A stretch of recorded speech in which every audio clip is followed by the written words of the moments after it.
मेरा एक सवाल है आप लोगों से। उन सासों को छोड़ के बहू 84 कोस की यात्रा में गई हुई है, तालों में बंद कर करके। जो सतयुग में हुआ था वो इस कलयुग में हुआ है।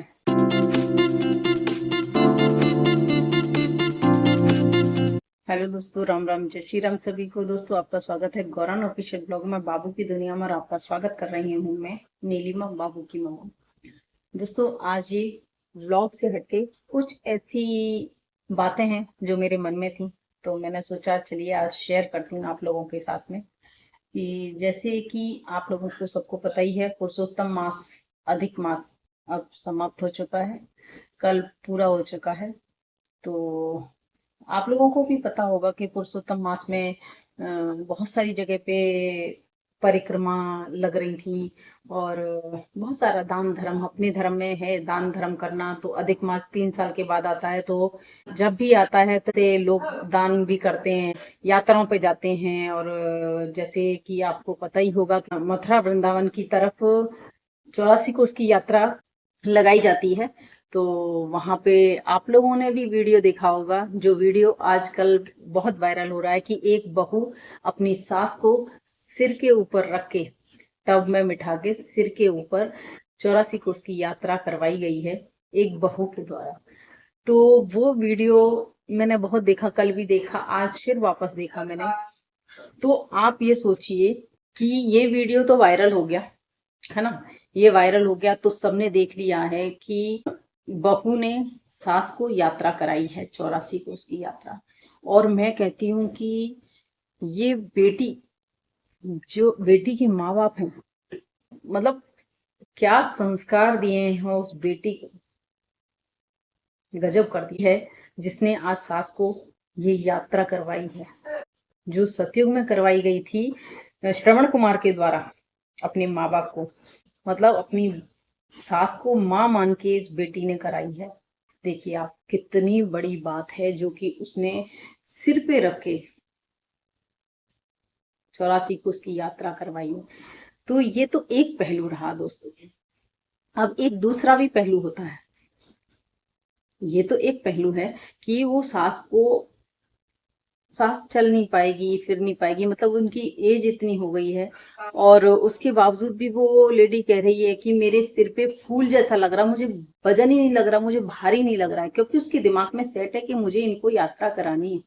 इसीलिए जब हम किसी चीज का भार समझने लग जाते हैं ना, तो वो हमारे ऊपर एक वजन जैसा हो जाता है कि अरे ये वजन रखा है मेरे सिर पे। लेकिन उसको पता है कि मुझे इनको यात्रा करानी है, इसीलिए वो उनके लिए वो फूल समान दिख रही, वो दादी जो सिर पे है वो फूल लग रही हैं।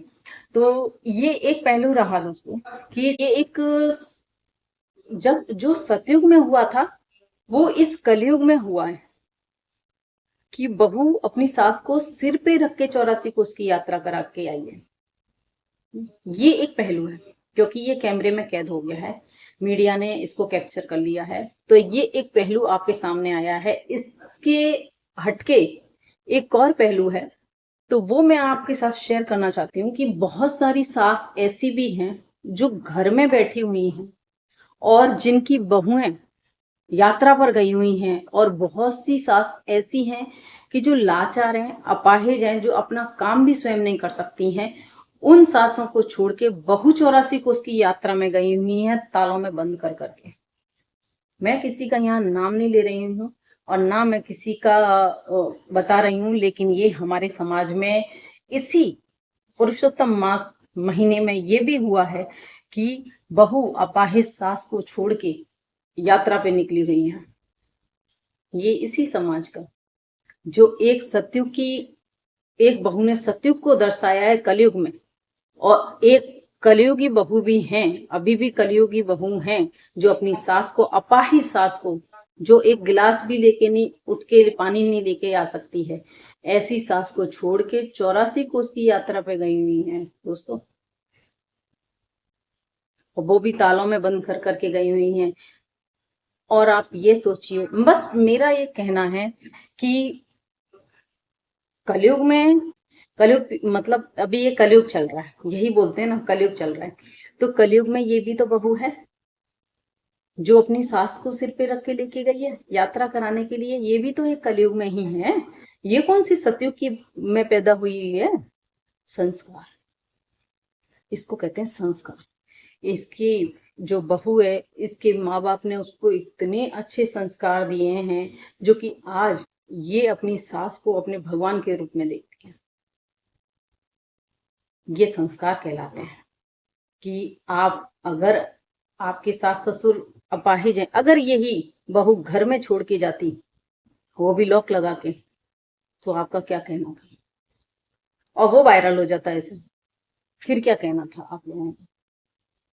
मैं यही जानना चाहती हूँ कि अगर इसको पुण्य मिलेगा 84 कोस की यात्रा का, तो वो जो बंद करके गए हुए हैं, जो घर में अकेले छोड़ के गए हुए हैं, जो ऐसी अपाहिज सास ससुर को छोड़ के जाते हैं, जो कि अपने आप एक गिलास पानी भी नहीं ले सकते, उनके लिए आप क्या कहेंगे? उनको पुण्य मिलेगा कि नहीं? श्री जी अपने चरणों में उनको स्थान देंगी कि नहीं? कि ये सब अपने मन में बना लिया कि हमको यात्रा करनी है, बाकी हमें किसी से मतलब नहीं है, हमको यात्रा करनी है कि हम अपनी यात्रा को करें, बाकी पीछे जो भूखा है भले भूखा बैठा रहे, जिसको पानी नहीं मिल रहा है भले पानी नहीं मिले। ऐसी यात्रा का मतलब है? ये मेरा आप लोगों से सवाल है कि जब 84 कोस की यात्रा अगर एक बहू अपनी सास को सिर पे रख के करवा रही है, तो जो बहुएं लॉक लगा के या ताला बंद करके अपनी सास को छोड़ के गई हैं, उनके लिए आपके क्या विचार हैं?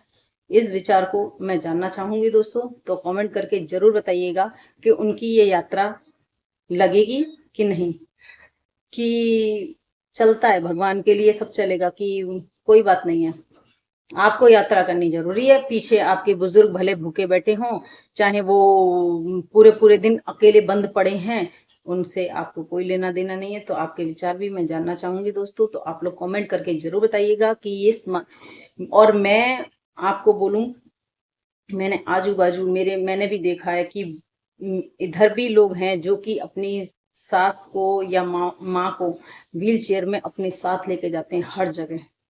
मैं सैल्यूट करना चाहती हूँ उन बहुओं को जो इस तरह की। और मैं इस बहू के लिए मैं क्या शब्द बोलूं, कि मैं तो इसके माँ बाप को भी बोलूंगी कि इनके माँ बाप ने क्या संस्कार डाले हैं, जो आज 84 कोस की यात्रा आसान नहीं है सिर पे रख के किसी को बिठा के सिर पे और यात्रा करना दोस्तों। तो चलिए आप लोग बताइएगा जरूर मुझे कि जो लोग लॉक लगा के घर पे छोड़ के जाते हैं अपने माँ बाप को और अपने सास ससुर को, उनकी यात्रा श्री जी स्वीकार करेगी या नहीं? बताइएगा जरूर, मेरा एक सवाल है आप लोगों से।